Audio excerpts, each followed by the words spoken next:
Баршаңызға сәлем. Бүгін біз сіздермен қуырылған баклажанмен жасалынған жаңа салат дайындайтын боламыз. Ол үшін біз баклажандарымызды дәл видеоға сәйкес етіп турап, содан кейін жұмыртқаға тұз қосып, малып, одан кейін сухариға, панировочный сухариға саламыз да бірден қызып тұрған майға қуыра бастаймыз.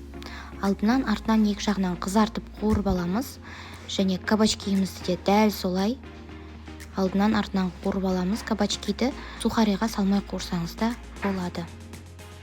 Барлығын қуырып болғаннан кейін салатный миксті дайындаймыз. Миксіміздің құрамында түрлі шөптер болуы мүмкін. Руккола, мангольд, айсберг немесе кәдімгі жапырақтарды қоссаңыз болады. Содан кейін черри помидорын, содан кейін майда кептірілген вяленый томаты деп аталынатын консервированный томаттарды қоссаңыз болады, және оның майынан да кішкене қосып жіберсеңіз болады.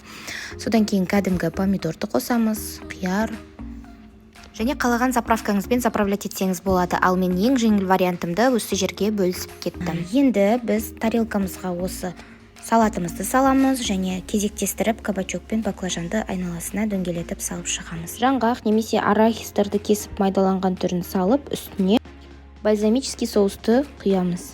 Мінекей екінші тарелкаға жасағанымызды да қарап мұқият көріп алсаңыздар болады. Барлығын осылай салып, рет-ретімен қойып, үстіне жаңғағымызды сеуіп және бальзамический соуспен видеодағыдай құйып шықсаңыздар болады. Менімен бірге дайындаңыздар, астарыңыз дәмді болсын. Лайк басып, комментарий жазып, каналымызға жазылуды ұмытпаңыз.